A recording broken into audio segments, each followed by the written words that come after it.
Hey guys, welcome back to my channel. In today's video, we're doing part 2 to my best of skincare video. So earlier this week, I uploaded a video that included the categories of moisturizers and toner and acne treatments and cleansers and oils. So if you want to see that video, I will have it linked down below. But in today's video, we're going over serums, sunscreens, and masks. Now, these are all products that I have thoroughly tested, tried, loved in 2020, and that's why they're in this video. So we'll start with serums. Now, this first product, it would be wrong for me not to talk about it because I used so many bottles of this.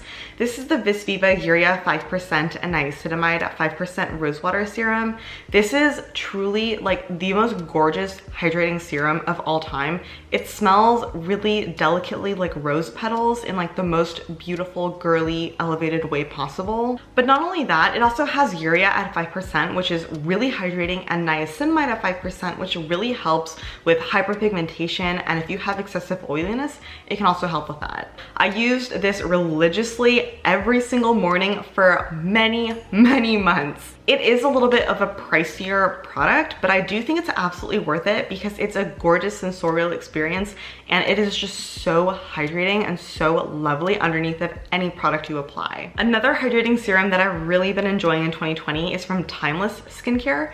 This is the Coenzyme Q10 serum. This has water, Matrixyl 3000, ubiquinone, glycerin, hyaluronic acid, aloe, vitamin E, and a preservative. It's a super simple ingredients list if that's something that matters to you. But what I love about this is that it has a bit of a thicker texture, so it feels a little bit more substantial on the skin than a typical hydrating serum.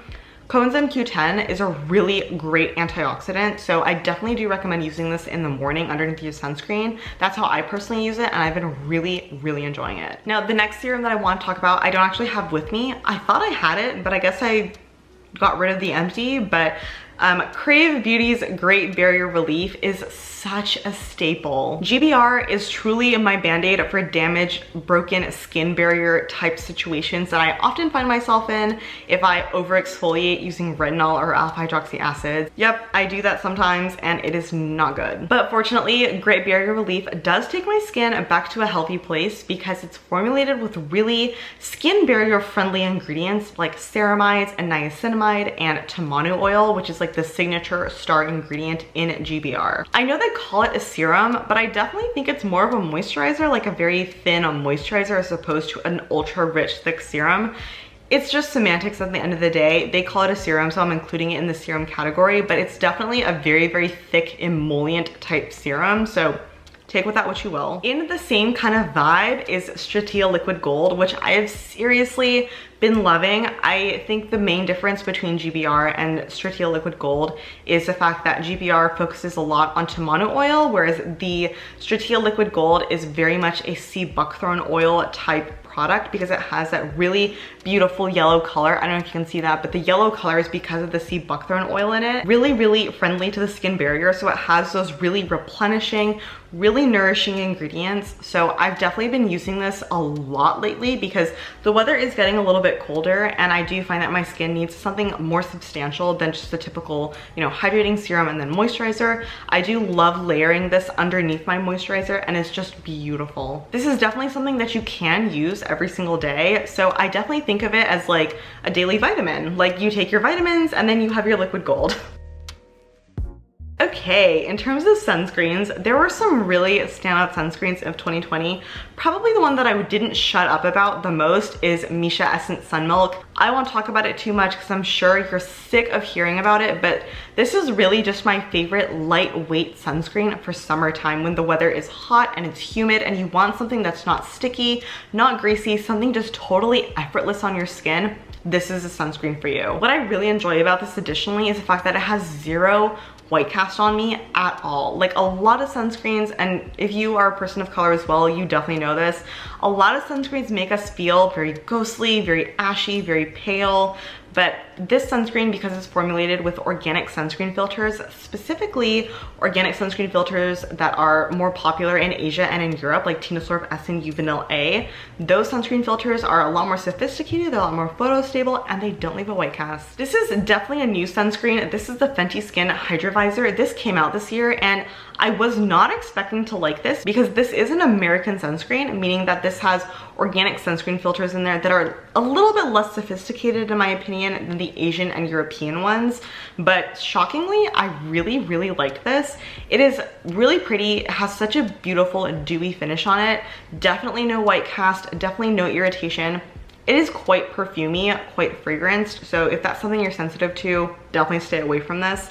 But I have really been liking this to use as my morning sunscreen. So what I've been doing a lot lately is going for a walk with my dogs in the morning, and so usually I'll shower after I take my dogs for a walk, and so I don't want to like do my whole skincare routine and then shower and take everything off. So what I'll do is just apply a layer of this sunscreen on top of my unwashed face, which I know sounds gross, but I do want to protect my skin when I'm out in the sun.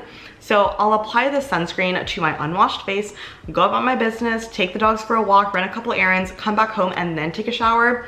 This is just great for just protecting my skin while keeping my skin hydrated. Another sunscreen that I really love is the Beach Shield from Crave Beauty. This is the sunscreen that I'm currently wearing on my skin right now, and it's the sunscreen that I'm using pretty much exclusively nowadays because it's so just moisturizing. It has so many antioxidants in it. It's again formulated with those Asian sunscreen filters that I just really prefer. This definitely is a more radiant finish, which I really love around this time of year because it's colder outside. I don't have to worry about humidity as much, and so this is definitely such a gorgeous sunscreen. It's very easy to apply. You can definitely over apply it if you want to, which you probably should, because I feel like no one really applies enough sunscreen, myself included. If I'm feeling lazy, like, yeah, I definitely don't apply enough, but I strive to apply at least 2 fingers worth to my entire face. And with a texture like this, it's very easy to apply an adequate amount of sunscreen. Another sunscreen that really is just so cosmetically elegant is the COSRX Aloe Soothing Sun Cream. I've talked about this since at least 2018 when I first tried it and just completely fell in love.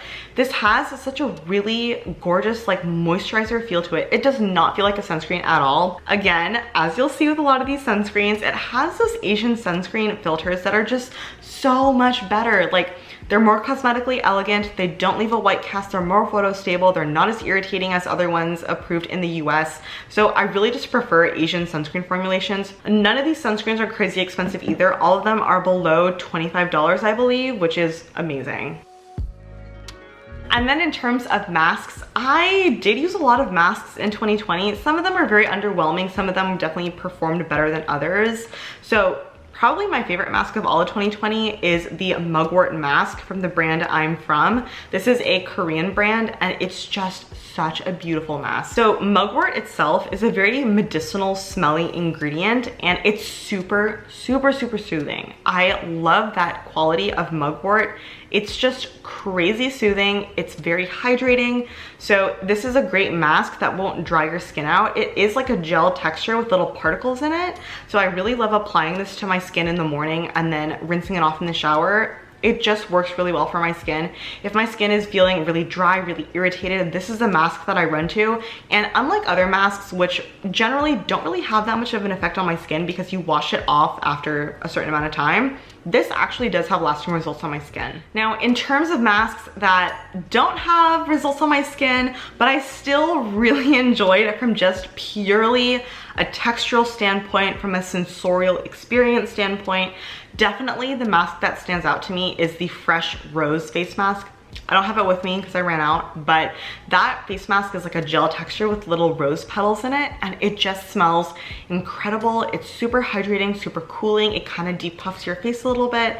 When you wash it off, you don't notice crazy amazing results the same way that you do with this, where this will really take down redness and irritation. But I will say the Fresh Rose face mask is just really fun to use. It's a delight to have in class, and I really do love that mask a lot. If you're looking for a mask that's just fun to use and you're not really expecting, you know, dramatic results from it, definitely check out the Fresh Rose face mask. She's a little bit bougie, she's a little bit expensive, but I do think that if you're looking for like a really fun, indulgent spa-like experience, you can't go wrong with that mask. So those rounded up the other half of my favorite products of 2020. I want you guys to comment your favorite skincare products of all of 2020. I feel like I discovered so many great new brands in 2020, like Fenty Skin, like Stratea. There were so many brands that I had never tried before that hadn't even come out, because Fenty Skin did come out in 2020.